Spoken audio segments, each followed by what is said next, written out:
the rain. Actually, Okay, Google says it's 4 o'clock, so let's call our meeting to order. Harry, can you call the roll? Sure. Mr. Kapla? yeah. Mr. Paschal? Here? Mr. Boardman is here. Ms. Tompkins? Here. Mr. Miller? Here. Mr. O'Reilly? Here. And Mr. Eberl. Here. And we have utility staff with us. Thank you. Nick, was the meeting appropriately noticed?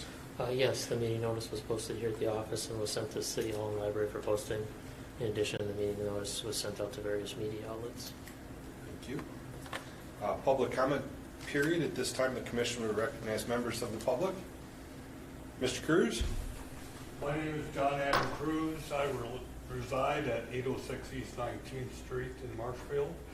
I spoke to this commission some time ago with regard to a pole in my backyard. I had given, Mr. Dean Bowman had affirmatively represented to me that as long as I consented to the underground being put in, which it was put in, that pole would be removed. I realized that, well, what followed was the utility put in the underground. After it was connected, the utility took their lines down, Spectrum took their line down, the utility came in, cut the pole about 1/3 of its length off, and there that pole has stood to this day. It has one line on it that is from Frontier. I can't do anything about this because I am not in privity of contract with Frontier. The contract that Frontier has is with the utility. They are essentially renting that pole for their line. I realize that the utility gave them notice to take the line off, that they're getting fined $6 a day for that. By the way, did they ever pay any fines that they've been assessed? It is clear that Frontier is in substantial default of contract with regard to the utility. Nick has been very understanding. Dean Bowman has been very understanding. But that is not getting the pole down. I had asked before, Nick, what has the utility done not only to get rid of my pole, but my neighbor's poles? I think mine is probably more obvious because it's in the middle of my backyard. But all of the poles on 5th Street, everywhere that you put underground in, those poles are still up. What has the utility done, if anything? I'm sorry, my patience is really, it's been over 4.5 years now. My patience is wearing thin. Thank you for letting us know.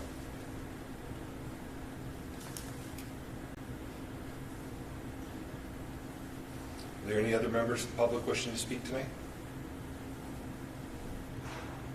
Do we have any commissioner and staff comments? We have a couple staff ones. Start with John. Our filter cell project has been finished now for a couple of weeks, so our treatment plant is operating at full capacity once again. So both cell site and the plant are fully operational, so we are good to go. No more issues, hopefully, knock on wood. And then, unless there's any comments, Joe's going to talk about our statement redesign. Joe?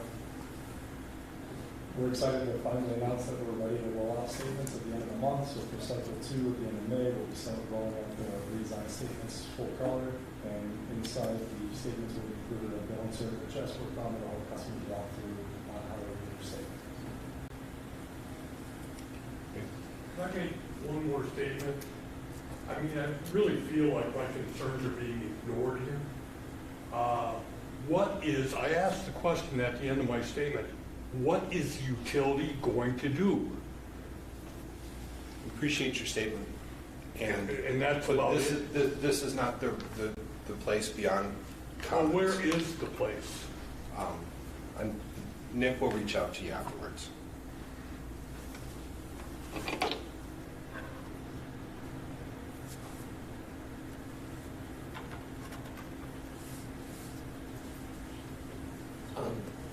employee service awards? or- I've got one more, sorry. Okay, go ahead. So just a reminder, the value of the utility presentation, I'll be giving that to the commission, the common council, on May 28th. So if you're able to attend that council meeting, that would be great to have commissioners in attendance, besides our two council members that are on the council as well. And then just a reminder that or just a note that the MUW, Municipal Electric Utilities of Wisconsin, their state association conference is actually here in Marshfield this week, starting on Wednesday night with a reception here at the office, and then all day Thursday, and then Friday at the board meeting. So it's about 100 or so attendees, so it's bringing people into the community, and obviously there's an economic development component to that, but also great to be able to showcase our facility and obviously network and attend the sessions that have great content for us to learn about. So looking forward to seeing many of you that are able to attend there. So now we're ready.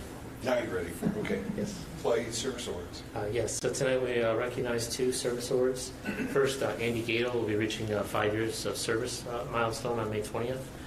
Andy started with us as summer help a handful of years ago, and then has worked his way through the alignment apprenticeship and is a journeyman lineman in our electric department. And then Amanda Lucas will be celebrating 15 years of service on May 26th. During her career with MU, she's worked in a couple different departments and different roles. However, she's currently works with Patty's team in the finance department, handling payroll, accounts payable, and accounts receivable. So, congratulations to both of them. All right, thank you. Number 6, commission orientation as we review the governance. We're doubling up this month. You guys didn't do them last month?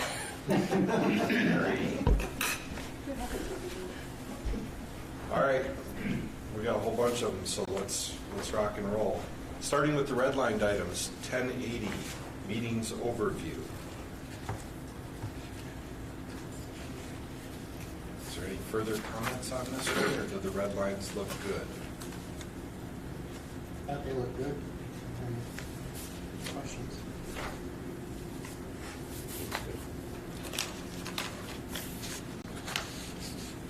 1085, meetings agenda. Any further comments on this one, or are the red lines good? There's only 3 changes on that. They look good. Yep.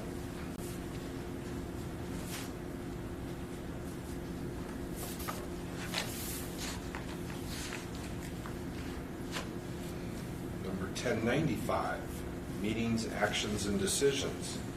Lots of red on this one. Well, I have one comment, Yes, Paul? and it's between this one and then 11:30 further down.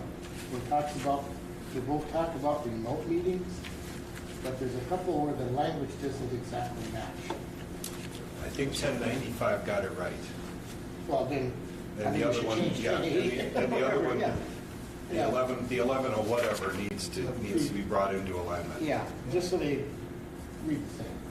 Agreed. I got all my notes on the 11 or whatever. Oh, okay. But specifically to remote meetings, does this one accomplish what we've been talking about? I think so. Yeah, I think it does.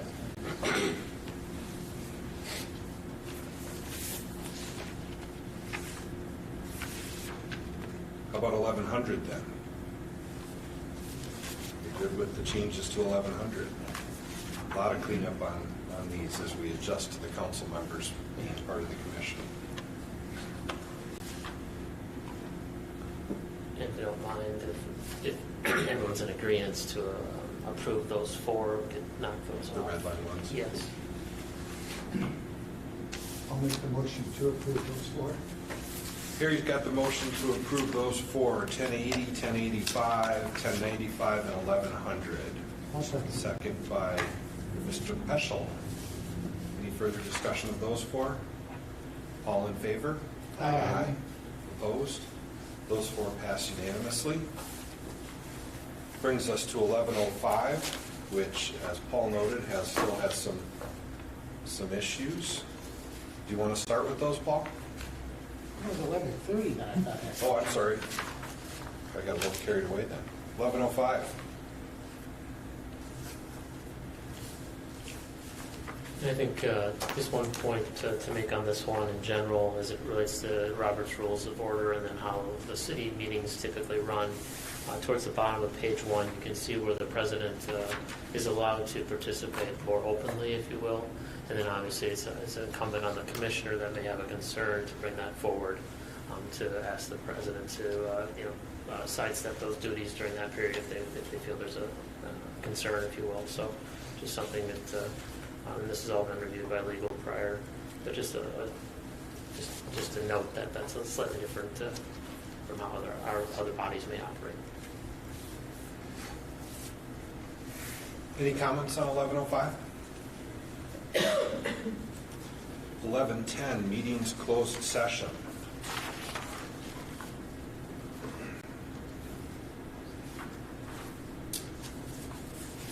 On page 2 of this one, Nick, shortly after the indenting stops, the second paragraph, the commission may not reconvene its regular or special meeting after a closed session within 12 hours unless public notice. The way we do ours, where it shows going back into open session, that is the public notice they're talking about. Correct. Okay. Any other questions or suggestions for this one?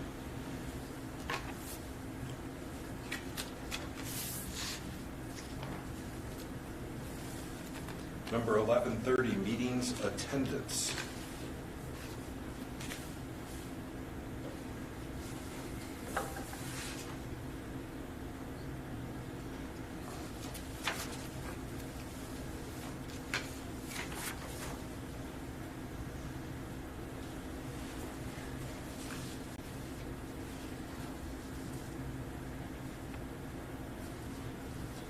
With regard to, oh, I'm sorry, let's go ahead.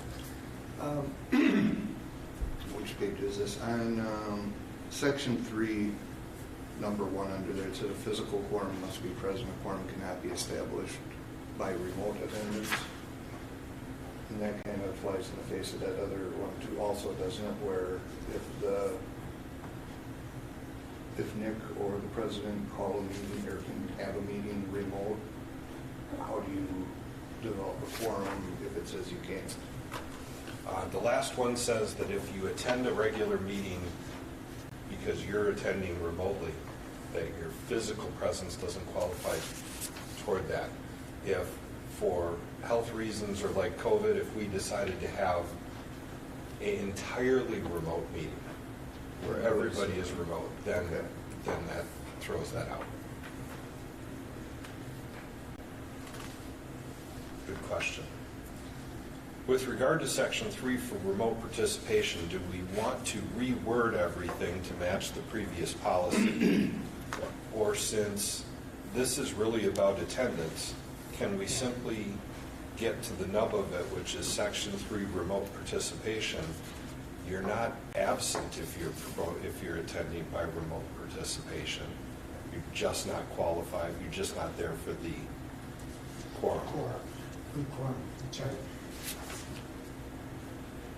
Because everything else is pretty well a restate of something in that previous policy as regards to remote participation.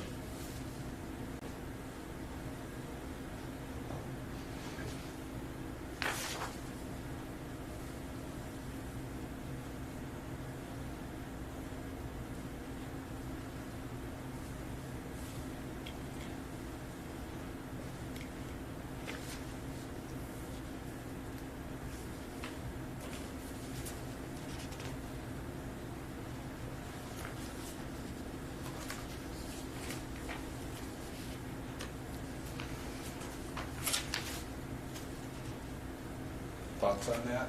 Other suggestions? Remove duplicates and keep the attendance, like I said. Makes sense. Remove the duplications and keep the attendance, like I said. That makes sense. So section 3 merely becomes, actually you might not even need a section 3, just a, something in section 2 that remote attendance is not absent, if we need to address it. Because we defined absent in the previous policy as not attending and not saying you wouldn't attend.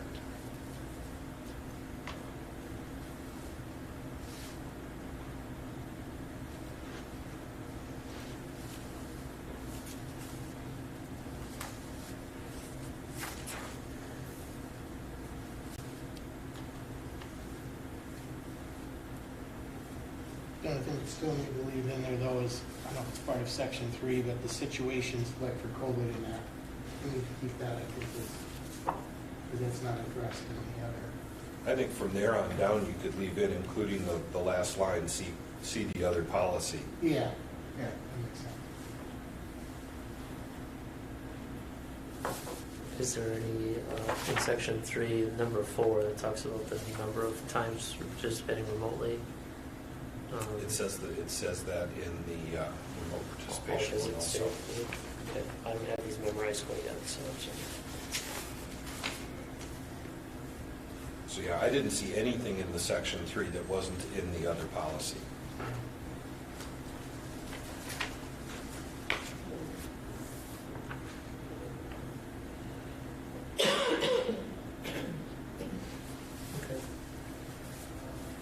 I can take that one back. That one's going to have to come back.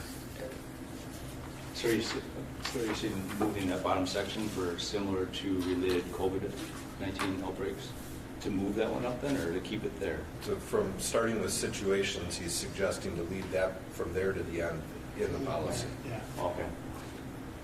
Take out all of section 3, correct? That'll probably be section 3. Okay. So we'll see that one again. It's number 1135, orientation.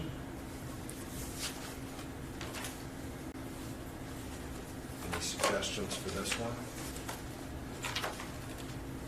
I don't know that it raises to the policy level, but since we're also doubling this up as orientation, I would say that, we talk a lot about in this one, getting to know what's going on at the utility, but getting to know the industry is just as important so that you can understand where we fit in the industry and what's coming and all that.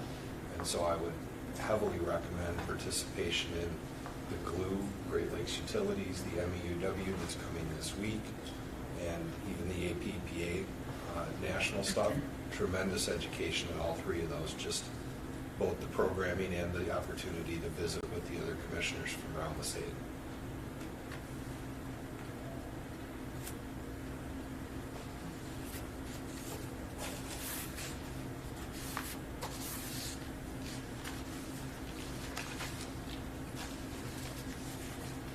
Anything else on that one? Otherwise, 1140, selection of officers.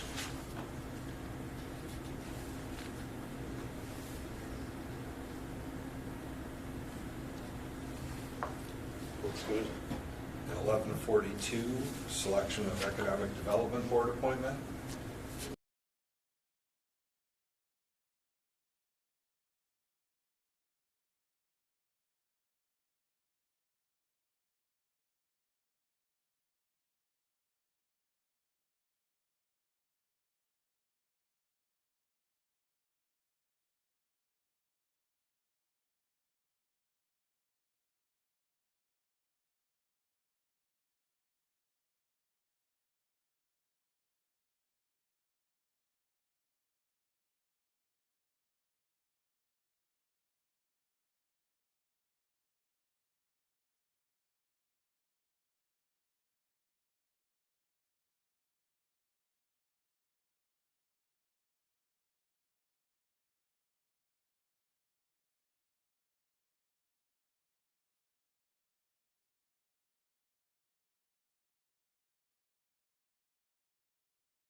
1150, duties and responsibilities of the commission secretary.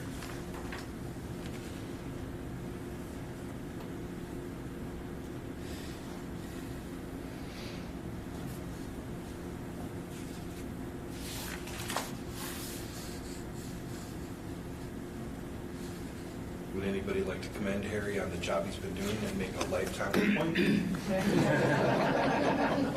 Jessica does all the work.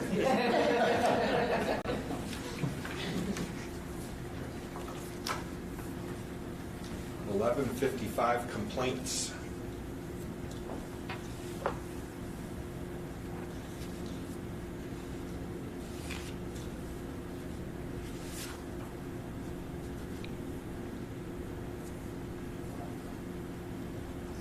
Yes.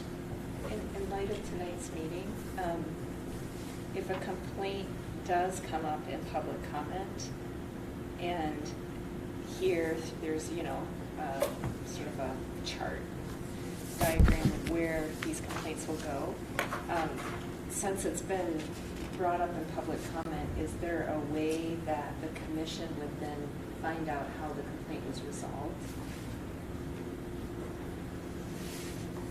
Well, certainly we could ask for that from Nick as to what the resolution is once it's done.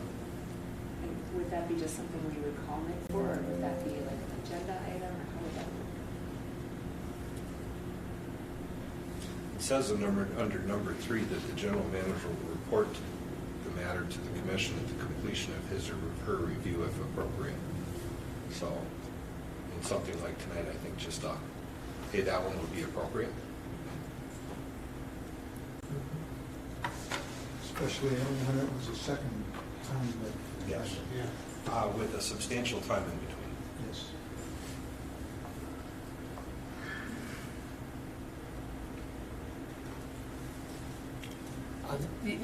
Yeah, that all makes sense. I definitely will provide you guys some appropriate feedback, some feedback once able to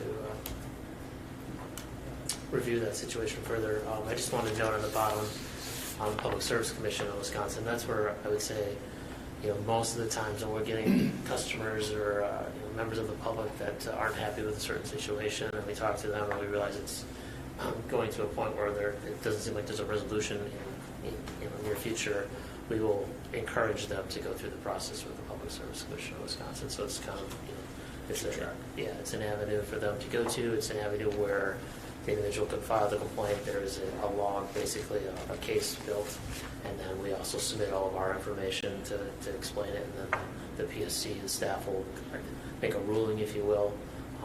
We have one, they happen occasionally as we go out throughout the year, and those are the types of things. Generally, they get resolved with limited issue, and those are the things that I bring back to you if there was, some it was going to, become something more, if you will. So. Other comments on 1155? Our last one for tonight, number 1160, Commission Staff Communications. When we initially wrote these, this one took us a lot of time to wordsmith and talk through how we wanted that to do, but I think it's been working pretty darn well. It's been a few years now.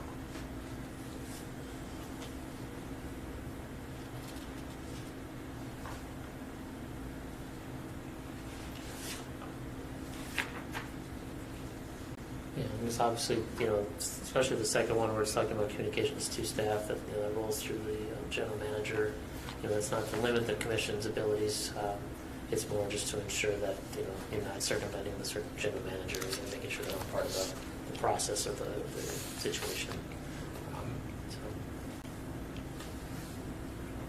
If no comments on that one, I would entertain a motion to approve to approve as is 1105 through 1160, except 1130. I thought there was 2 of them. Motion by Mike. 1142 has the opportunity to a 7, so you want to exclude that one as well. 1105 to 1160 minus 1130 and 1142. And actually revised. That is the motion. was the motion, and that was the second? Just to be clear, so first Don't have four, to approve them? yeah, the first four edits, you'll, by approving them, the adoption date will change on the top. The other ones where you reviewed them and there were no comments, they're the adoption date. I don't want to change it because you don't want to approve Otherwise, something. There was no we'll changes to it. Got it. So we'll just update the review date. All right.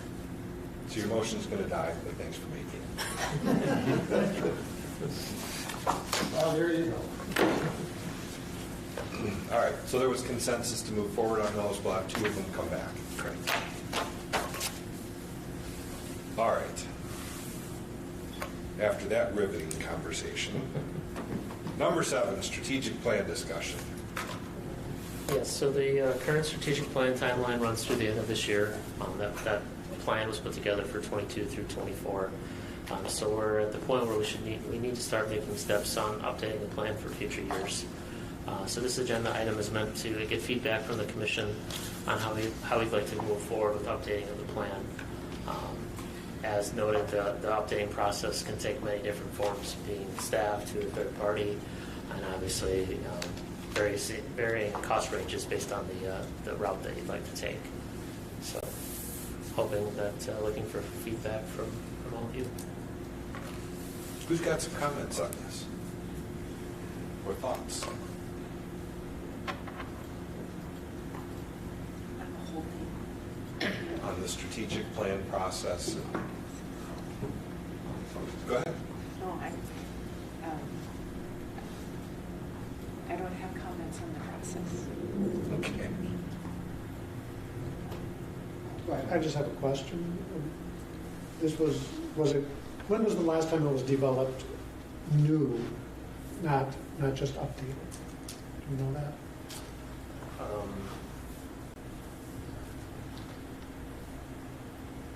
18 or 19 was the, When did you become manager?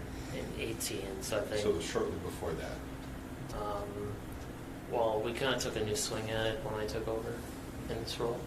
I mean, it's gone through, I mean, we've had, I can think of plans back to the 2013, 2010, it's been a long time, but I think since I've been in this role, we've been pretty systematic. We've been really using the initiatives and driving those initiatives instead of being something that just gets put on the shelf. Okay, that was the gist of my question. Is it something that's been, well, in the 1980s, we came up with this, and every year we just regurgitate it. Yeah. When we started, yeah. It was like that when I came on board. Okay. Yeah, and I think as far as the realm of opportunity here to do the refresh, I mean, it could be as a matter of having a meeting or two where we sit down, we talk, we go through each of the items and make sure there's consensus on the structure of it, the values, the value statements, the objectives within those value statements.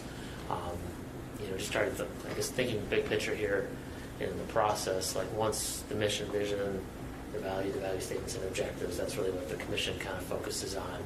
Once those are done, then it comes back to the staff, and then we figure out the initiatives that we'll do to complete each of those objectives and so on. So obviously we want to make sure that we get to a point by October or maybe even sooner so that staff has time to develop those initiatives and get those approved by the commission. And we're looking at starting in January.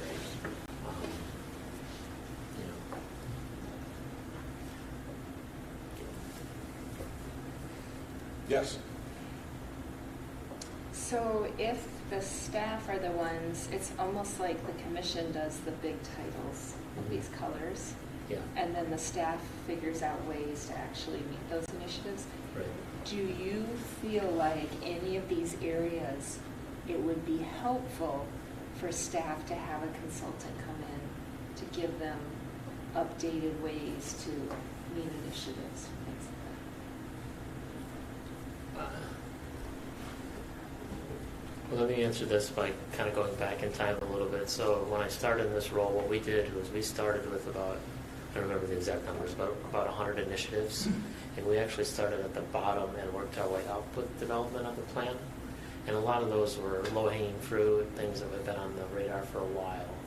And so that was the first iteration. This one we have currently, it was the second iteration, so that the carryovers that didn't get done the first one, and then new ones.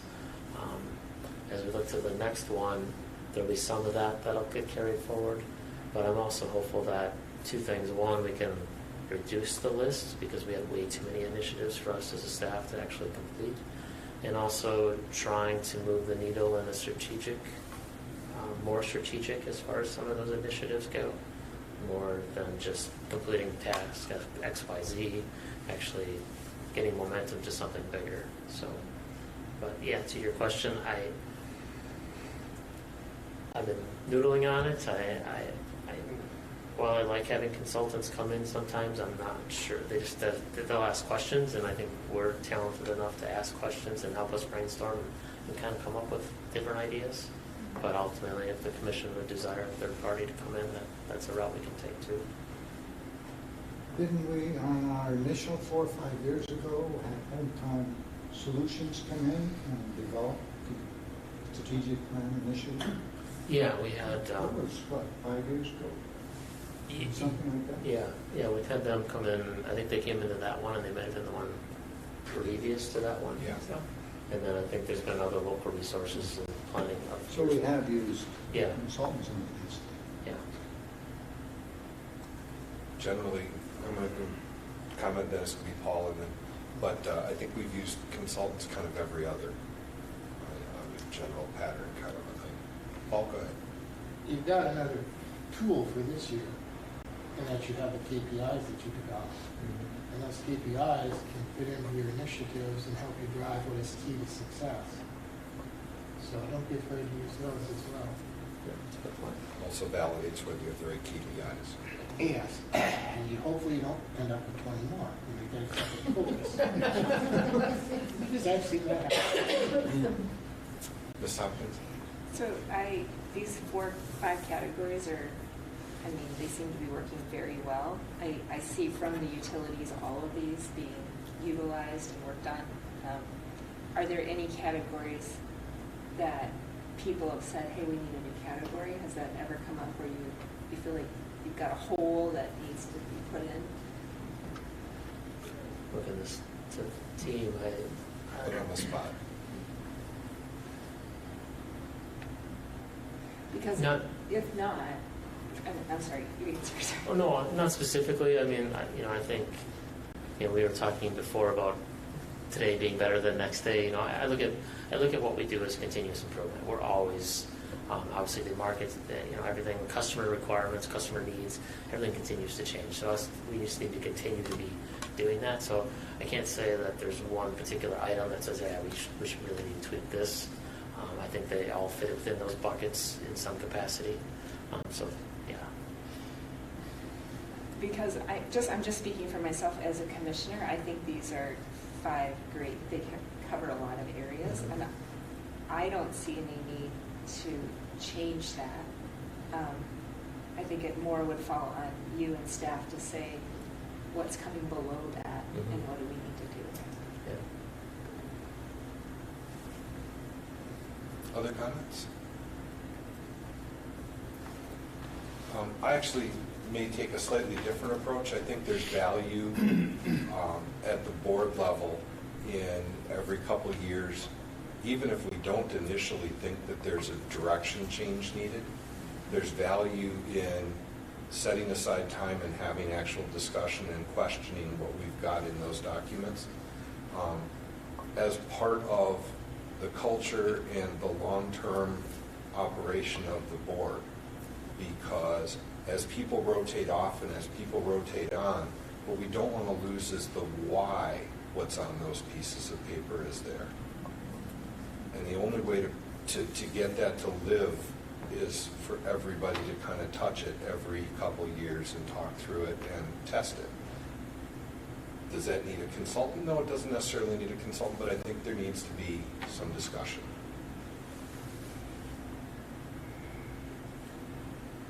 Yeah, we can definitely schedule like a 3-day commission retreat. Thanks, Nick.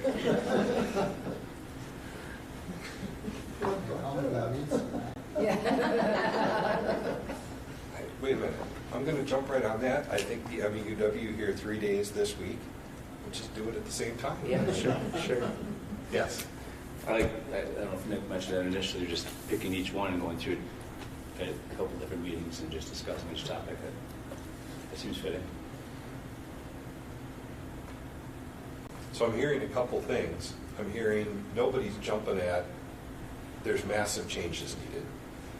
Nobody's saying it's not worth some time on it, and I don't hear anybody clamoring for getting a consultant for a big redo.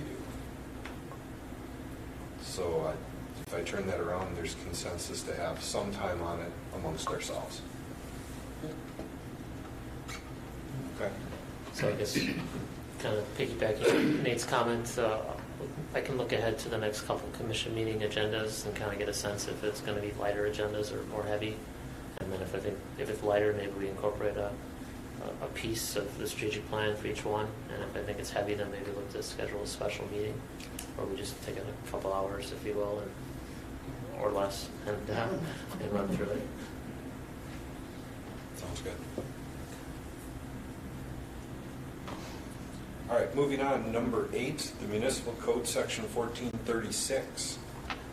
Yes.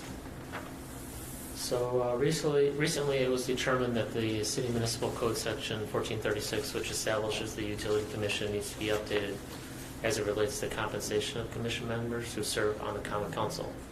So currently, commissioners receive $400 annually for their service. What we found was that the state statute doesn't allow annual payments to Common Council members. And as I became aware of this and reached out to legal to find out what the options were, started looking at 1436 to see if there, what other areas might need attention or could be looked at, and noted some other areas as well. And so in preparation of looking at it to do a review, Mike, as commission president, and I met with the Common Council president and also the mayor last week just to get a sense of if they felt having a review process to make some potential updates and changes to the 1436 would make sense. And they both felt that they were in agreement of those. So kind of thinking about how to step this forward. Obviously, as a commission, you don't have the authority to change 1436. It has to go to the Common Council. Common Council would go through a one and a second reading and then potentially a vote. So hoping that we can have some discussion here at the commission level on thoughts and ideas around the items, and then make a determination if it can move forward to the Common Council or if you want to revisit it again. And then hoping to take it to the Common Council maybe once as a draft with no readings, just to have a discussion, and then moving into a first and second reading as if it makes sense. So kind of 4 areas that I've kind of identified that could use some attention or at least review, and maybe break these into separate ones here, starting with the compensation as the first item. And for compensation, I think there's really 2 questions. First is how to handle the Common Council members and if there should be some compensation consideration there. And then second is the amount of the compensation. From what I can tell, the commission, when it was formed in 1934, received $100 annually for their time. That number went up over time, and then in 1962 or 1963, it reached the $400 level, which it is today.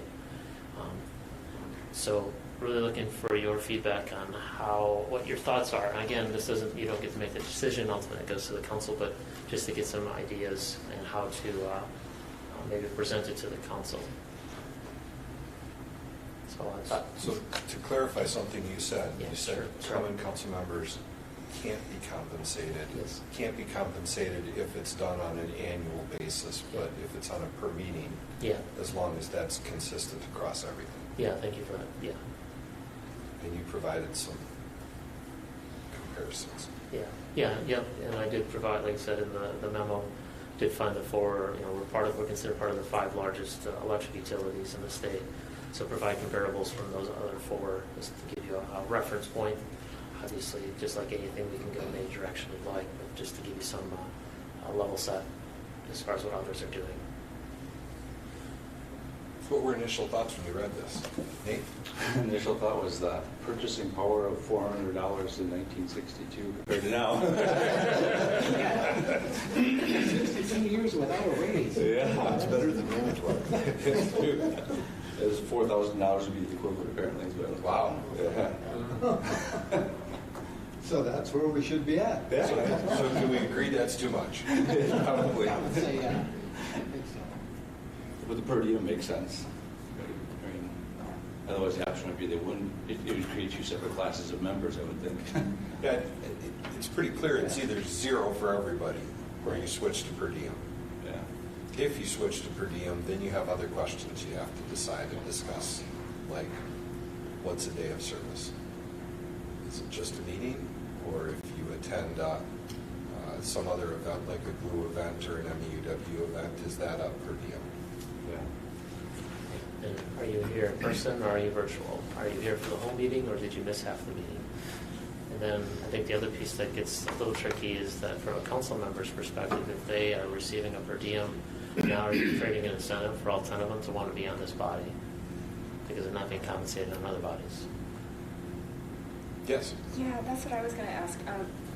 Has HAP looked at this? I'm just wondering about the conflict of interest for council members. Have we looked at legal conflict of interest if we're paid on this body? I don't know, it seems a little tricky. What do you think, Nick? You have a look at that. HAP reviewed, actually, I had Boardman provide me the initial feedback, and then I asked HAP what his thoughts were, and he concurred with what Boardman brought back, being that annual stipend was not allowed, but the per diem would be an opportunity if compensation was desired.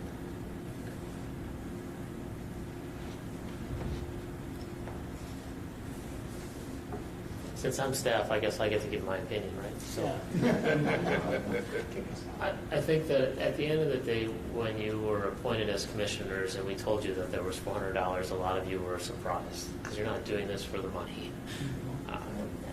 And from that perspective and seeing that there are others that aren't compensating commissioners, that's kind of my thought process. I think the per diem is obviously, and I don't mean to just diminish your time and your involvement and your, obviously, it's very valuable. I mean, you can't put a number on it to some degree, but that's kind of what my mind kind of leaning towards. I think the per diem gets challenging in just trying to administer it, knowing who's here, when they're not here. Were they here long enough? Were they not here? Was that one meeting that you had on the side enough to warrant a per diem versus not? It gets could become very muddy. I think that's where I was starting to go with all the questions that start to come up when you say per diem.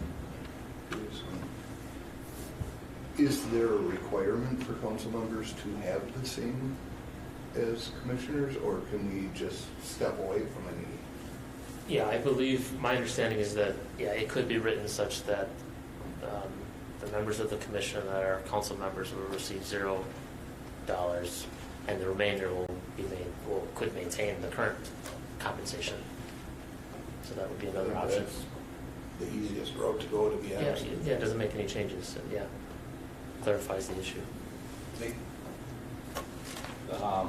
Would it make sense if you did do the per diem, just say it would be $35 per meeting, whatever it is, up to $400. So then you can only maximize it at $400. Record keeping. Is it per diem only, or could you, and is it yearly that's opposed, or is it regular payments that's opposed? Because you could take, and we could agree to $400 per year divided into 12 months, and it doesn't matter if you're at a meeting or not. I mean, another way to do it.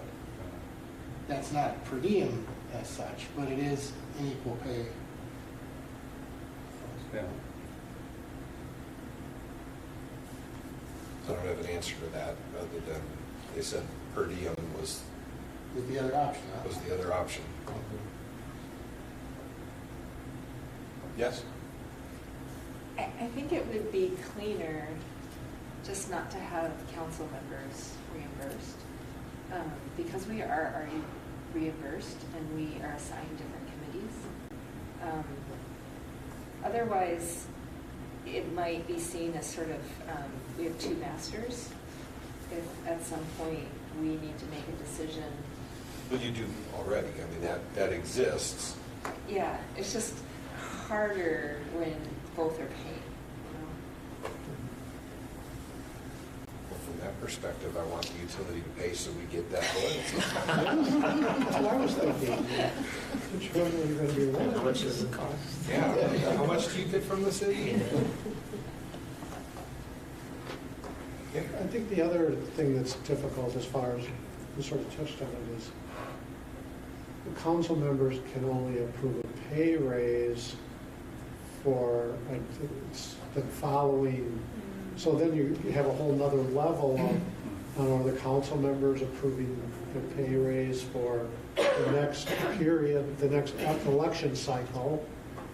How does that affect the people who are serving currently, who aren't not council members, but are on the commission?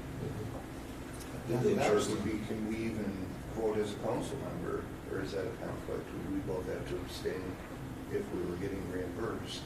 I would think that would be an abstention. You mean when this issue about that Yeah. comes to the council? Oh, I hadn't thought about that. I would think you'd have to abstain. It's a sticky wicket. Well, Yeah. It's just easier not to pay us. I want, to your point, sorry, it's interesting, to your point, I wonder, does that mean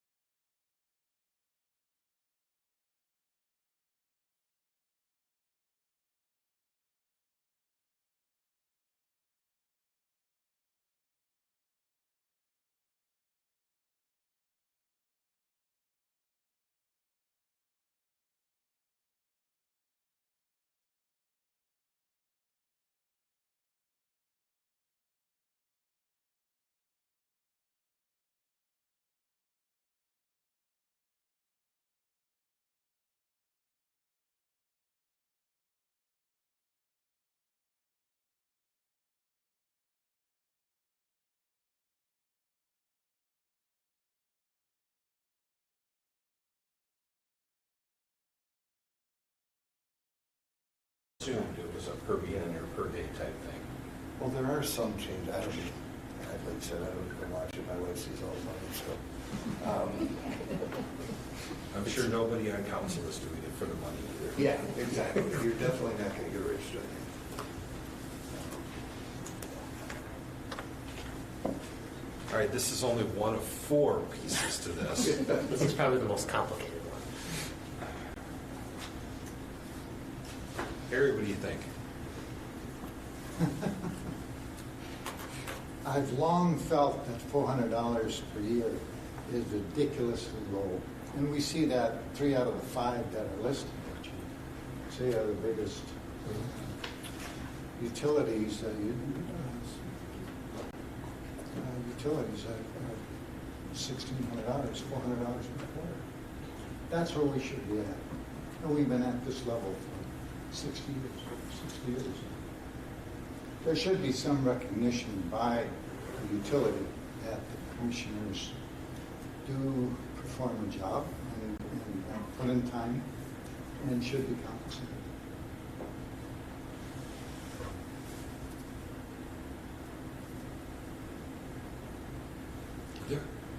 Yeah. I was just going to agree with you as well. I understand the volunteer part, but it also holds us accountable when, if it's purely volunteer, it's a little easier to skim through the notes versus put your full faith and effort into it when you aren't compensated. Plus, there's a higher level of knowledge to be able to understand these things. So there's banks in town that pay significantly more than that to be on their boards. $3,000 per meeting. Yeah, they're significantly more. So it could be used at some point as a recruiting effort, depending on the type of people you'd want to. I don't know, it could change things, I suppose. Are there any other committees or commissions that compensate in Marshfield? No, but there's also not, there are ones that bring money in outside of the city's revenue that I'm aware of as much. I mean, the fire department would on EMS side, but. Well, and you sat on that board, so that commission, so you have a unique perspective there as to what's the difference. When you look at PFC and the utility, are they roughly equal in the expectations? I think there's a bigger time commitment here for sure, just to understand what you're looking at, and there's a lot more numbers involved for sure.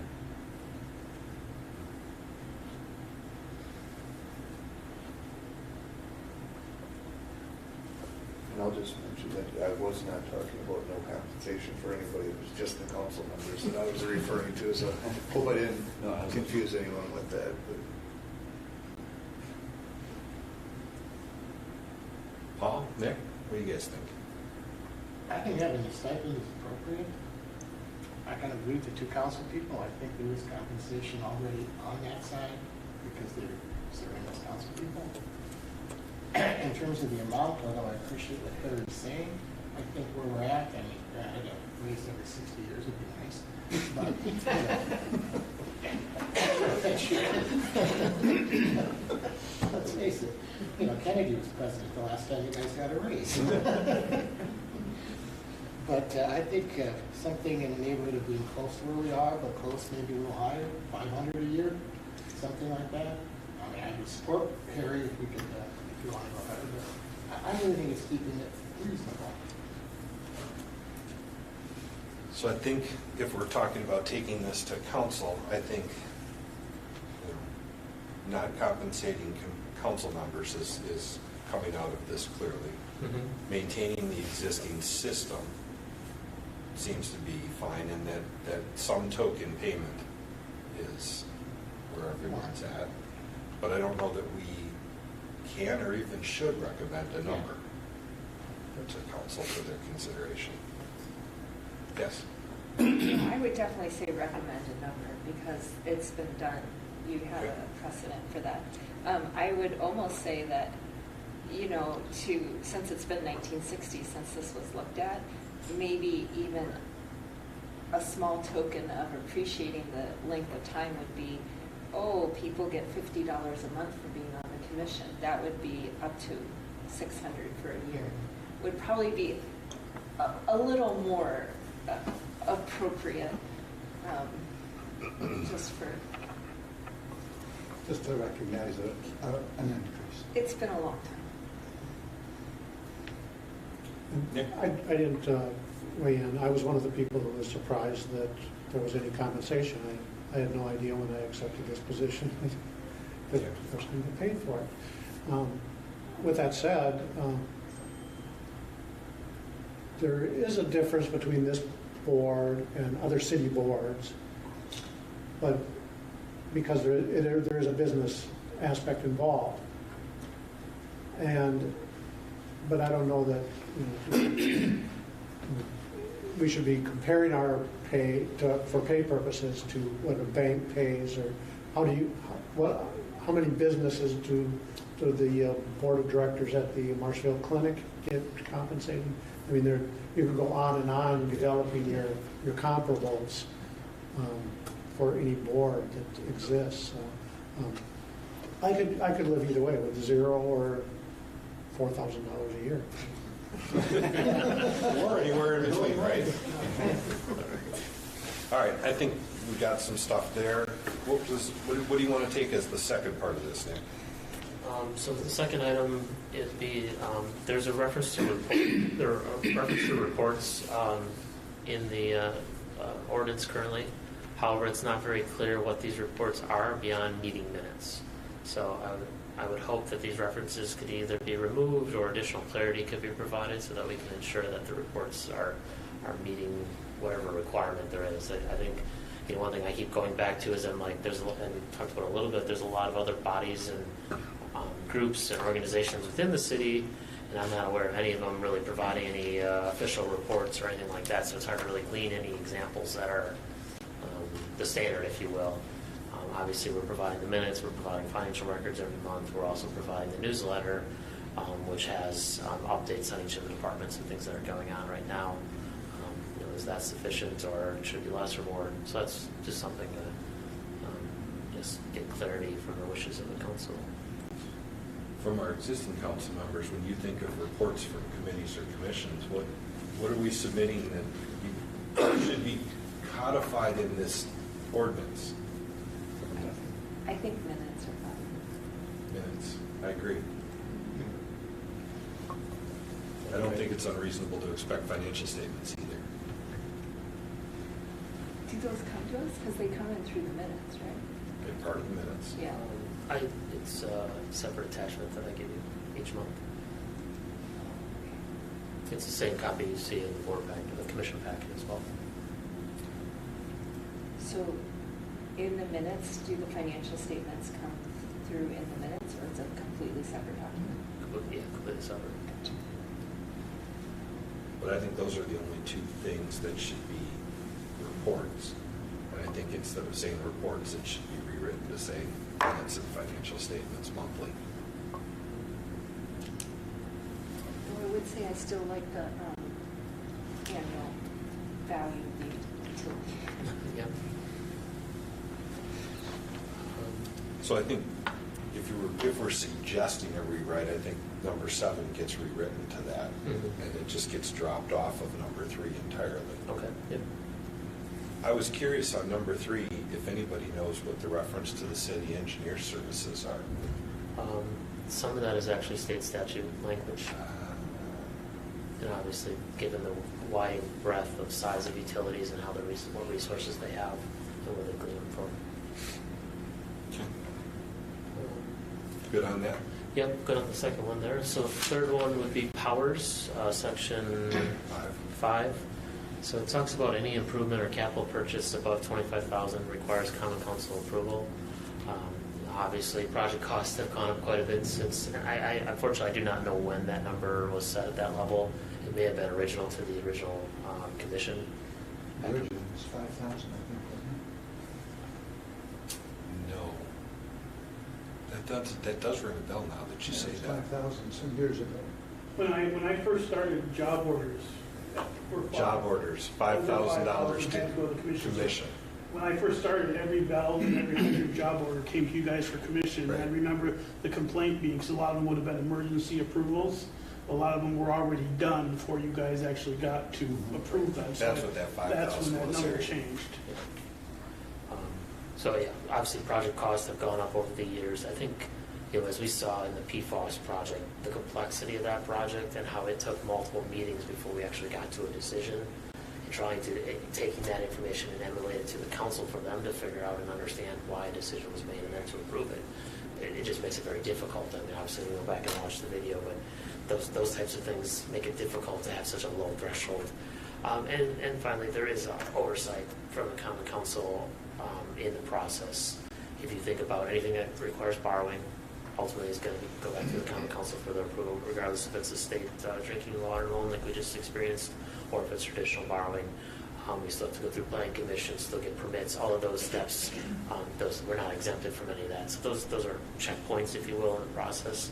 So I think I'm hopeful that there can be some consideration in modifying that amount, or maybe removing it altogether. Yeah, I also think that it works in our benefit that with the council members on the commission now, that's an added level of oversight and an early warning if we go off the rails, that something needs to be looked at. Nick? Is there a suggested number that you would have for that? 50 million. It's meant to elicit a laugh because it's essentially easier to, I think, give a number than to say, take it off, take the restriction off. Okay. Because I was going to say, if you're presenting it to the council, it might be helpful for them to know, for instance, just pick one of the projects that's currently ongoing and say, this costs this much money. Do you want to have to approve us to dig a hole in the ground and, lay new pipe and whatever it costs, whatever what may seem like a small project to the citizens as they drive by, or even the common council members as they drive by, could be a significant amount of money that is coming forward to have to be approved before. Mike? Just trying to evaluate this before it gets there. I think you'll see some pushback on this one. I can't necessarily pick who it will be, but I don't think you would have a lot of problem doubling that. But I think if you start going up much more, I think there's going to be that, wait, what's going on here kind of mentality.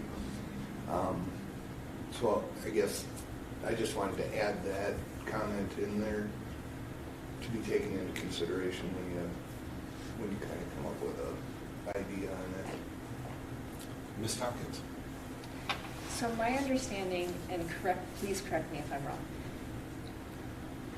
usually if all of these purchases fall within your budget, then it doesn't need further approval. Is that correct? No. So is it coming through the consent agenda as the job orders that we're seeing in our packet? Okay. So the only thing that would, so when I'm thinking of that meeting with the council and us, that wasn't a job order though, right? That had nothing to do with us spending money. It was just us for the lawsuit, right? Yep. Okay. I mean, I agree with Mike that if you go, to say, hey, most job orders are going to be blank amount, whether it's 100,000 or something like that. I think coming through the consent agenda is, and most of the time, it's not going to be a problem. I mean, I'm the only one who pulled it out. Yeah, So that was yeah. I mean, in my many years of watching, that's the only one that I've ever remember getting pulled out. So, and it was just it just sort of jumped out at me, like, what is this amount that's being spent to purchase land? Right. So, Right. I don't know if it would be a huge problem to leave it in the consent agenda, but maybe up your amount that you don't need approval for. Can I ask, I respect your comment. I mean, for me as staff, looking at what other communities are doing, I'm trying to understand why we're different. Like, is there a lack of respect? Is there a lack of trust? I don't know that you can. I think we already have a system in place, and you have people that want to become accustomed to something. Mm-hmm. For lack of a better way of saying it, they want that oversight on it. Mm-hmm. And I think if you see a big jump, that just kind of puts up a red flag, like, why are we doing this? Yeah. I don't think it's necessarily, any of the items that you mentioned, as much as it's going to be a shock to them, and why are we doing this? Do you think the table that shows what the other five are doing, that Kaukauna, no council approval, Manitowoc, 5 million, Sun Prairie and Rapids budget approval, That maybe gives some picture there? Yeah, I think it would. It definitely help. I think one other component to this, and it kind of goes back to the previous one, is with the reports. The meeting minutes are still going to list everything that's $25,000 or more that you're approving as a body. So it's not as though the visibility goes away. It's just the consent agenda approval, which really isn't an approval per se anyway. So really drawing more distinction between visibility continues, but approval, because what John was just talking about with the $5,000, bring it to the commission, and most of it was done before it got to us. Mm-hmm. We're kind of seeing the same thing. We're spending money that's getting to the consent agenda for approval that you could say no to, and it's already done. And I got to bring Nate in because he's been waiting patiently before I'm we. sorry. Has anybody ever denied? Has there ever been a request? Something I'm aware of. And so it just seems a little bit redundant after approving the annual budget already, and nobody ever actually denies it. It seems like a government inefficiency thing that's just being done because it's been done. I think it's interesting. I think the closest thing we have seen as possible denial was this building. And it wasn't the budget process or the job order process or even the consent agenda. It was the financing. So, I mean, even in all of this stuff can move forward, but if the council doesn't approve our financing at the 11th hour, the project would be dead. Yeah, go ahead. Would you ever propose saying, hey, we're going to do an annual budget, and if we, we're going to say the various things that we intend to purchase within a range, like we think we're going to buy these many valves, whatever, And then anything that's outside that budget, then just sort of tag that, and sort of like what we do with finance, budget, and personnel is if we have to do a budget resolution because there's something new that came up that wasn't in our budget, then we need to approve it. The commission would approve it maybe, but it would still come through the consent agenda as, hey, just so you know, this was not in our budget. So we operate different in that regard because of the nature of the unknown that occurs. We have main breaks, we have things that need replacement that weren't a part of the budget. So that's why I'm tasked with, in the governance documents, you tasked me with making sure that we stay within budget. And when we get to the income statements later, you'll see how we're trying to show that through a KPI. But ultimately, that's what we're doing. And as we get to some of these job orders, you'll see how moving buckets around, dollars around to stay within budget. We have a storm damage for a few years ago was $100,000 at the drop of a hat. We're moving stuff around. So I think the two that have budget approvals, I see the council's budget process is very challenging. And now to add another level of a budget of a lot of stuff that you guys obviously have front row center to all of it, but 8 other members to try to, approve it. I'm not sure if it provides value in the process, and ultimately could create more headaches, if you will, just for everybody involved. I think the more we would mirror the finance, budget, and personnel processes, the more we're going to slow down the utilities' ability to respond. Gary. Well, Nick had a very good comment just now. Say there's storm damage and there was $100,000 to be expensed. We approve it afterwards in job orders, but it's already been done. And it's an emergency situation. So that $25,000 needs to be revised. And I'm trying to do this at a time where there is nothing on the horizon. So there's no project on the back end that we're trying to Sneak it through. Yeah, there's not. I mean, it's normal course of action right now. So, Nate. Do you know what the number would be for the public bidding requirements currently? 25,000. What still is, okay. But we meet all those, we go through those processes when it's at that amount. So we would approve the bid, we would approve the expenditure, and then it goes to the council for reapproval. Yeah. It'd be nice to be realigned with what all the other ones are doing, pretty much. All the other utilities. That would make much sense. I'm sorry. Go ahead. I was going to say, I know that sometimes there's been, especially when there's projects that involve contractors, like you'll approve it, and it could be a couple weeks before the commissioners or the common council actually sees our minutes.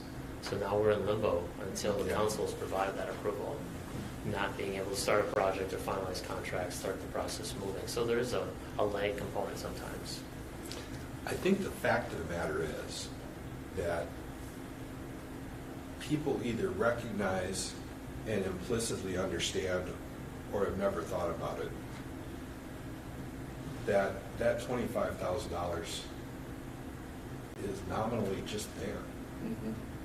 And, I don't think there's anything wrong with asking the council to recognize that this, for lack of a better word, this farce just needs to be brought current. Yeah. Well, looking at this, the mentioning of the other municipalities and how they're handling it is going to be helpful. I just historically look at things when they come to the council, and when you see something like that, everybody says, why, what's going on here,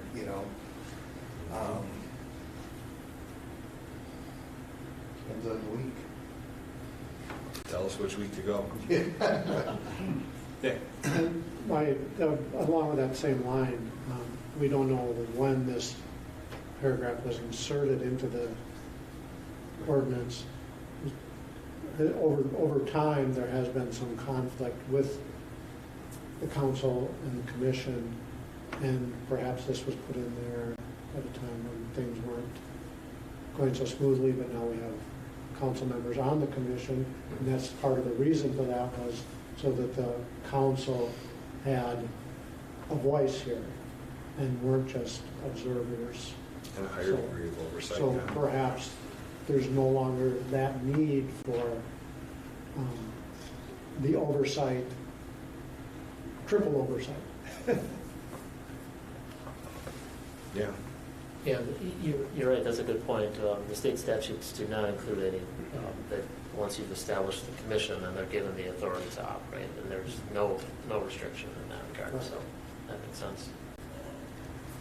Okay. So the third piece, was there a fourth one yet? Yes, sorry, last one is department expenditures. So I think that's the number 6. And much of that language is direct from state statute, so we can't necessarily change that. But where the challenge comes in is, tonight, hopefully later you'll approve bills, and then Patty's team will then move forward with issuing checks. Once they've printed the checks, put my signature on them based on your approval, then they go up to City Hall for the city clerk and for the finance director to approve them as well. And the challenge really is, the physical aspect of taking the checks from here up to City Hall, finding those individuals. Hopefully they're available and that they can run through the process of approving them. So hopefully looking at a way to make it an electronic process where we're able to maybe send the registry, basically, that has a signature spot for everybody, and then says, all right, once we have that, then we know that the checks can be dispersed without actually having to physically go up to the City Hall and back. I think just a straightforward process improvement with no change in oversight, just differently, done differently. Nick? Does state statute 660607 specify what the method of transmittal is to the city? No, it just talks about checks. Okay. And that's very, unfortunately, state statutes, as we know, don't necessarily keep up with modern times and technology. So that's because transmitted could be Yeah. keystroke. Yeah. Put a check and an ACH. Why do you get 3 signatures on an ACH? That's true. Right. So I guess overall, next steps, is this something, I think I need to sit down with legal through this process, try to come up with some suggestions, bookends on how language could be changed. Is that something that you want to see as a body again, or is it something I can roll through and then see how it looks and take it to the council for draft review? The council could obviously kick it back to you guys too in the process as well. So if there's a wish, a desire. I think it's better if we've seen it and blessed it before it goes on to council. Okay. I think obviously some things are going to have to be the fill in the blank potentially. Yeah. Where there wasn't necessarily consensus, but. And we expect it'll be rewritten to some degree anyway, Yes, so. yeah, definitely. Okay.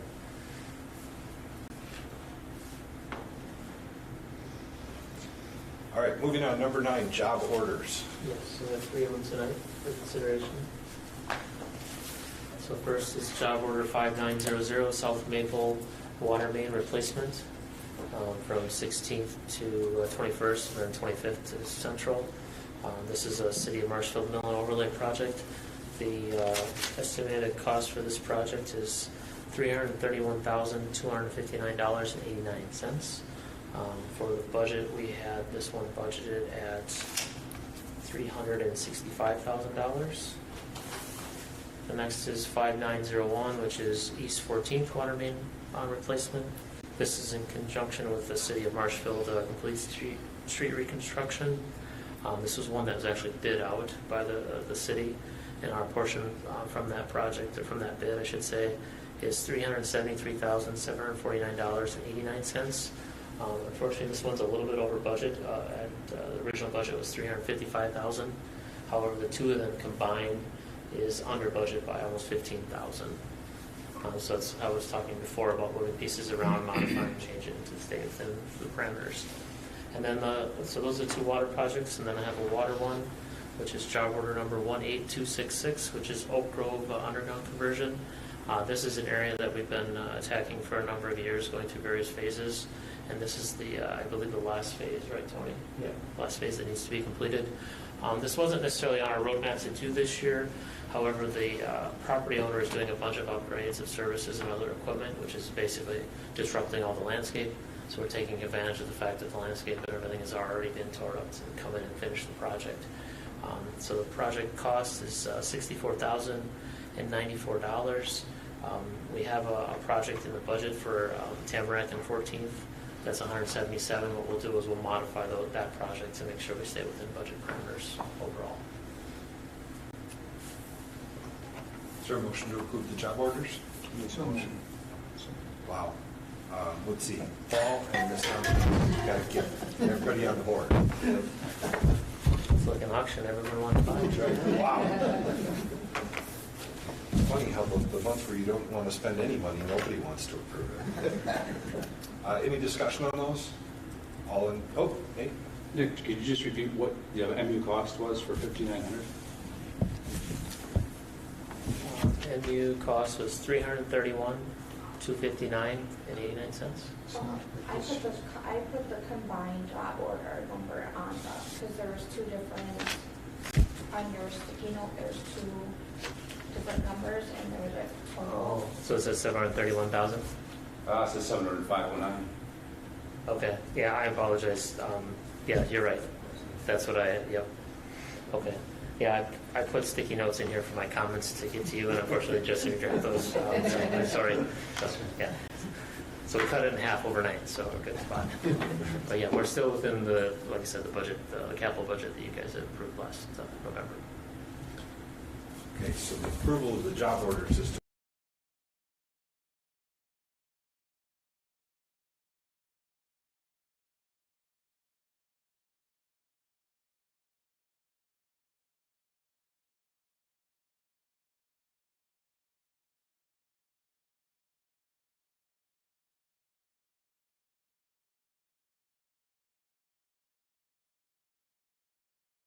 approve the bills and payroll.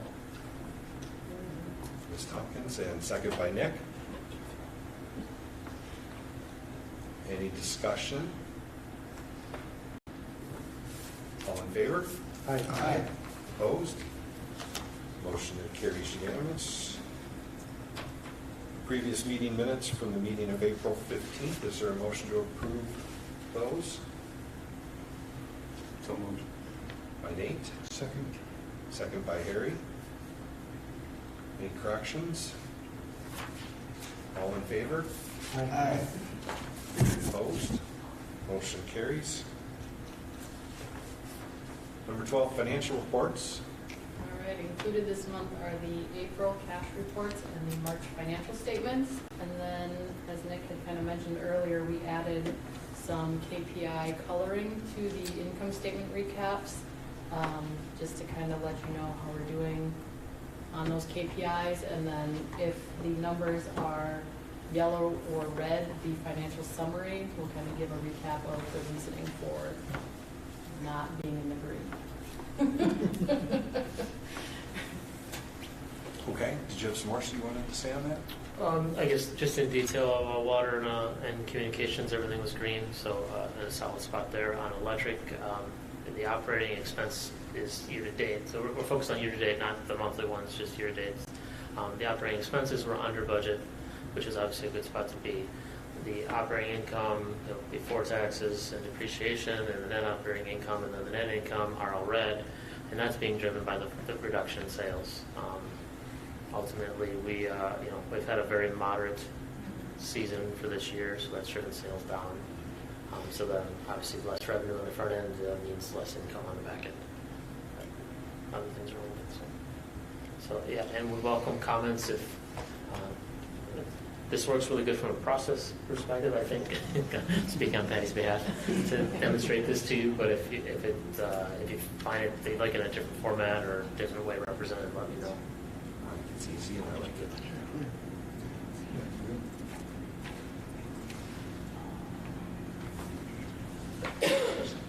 All right, that was for information only. Any other questions, comments, discussion? If not, I would entertain a motion to adjourn. Motion by Mike. Mr. O'Reilly. Second by Natasha. All in favor? Aye. Opposed? Motion carried. We're adjourned.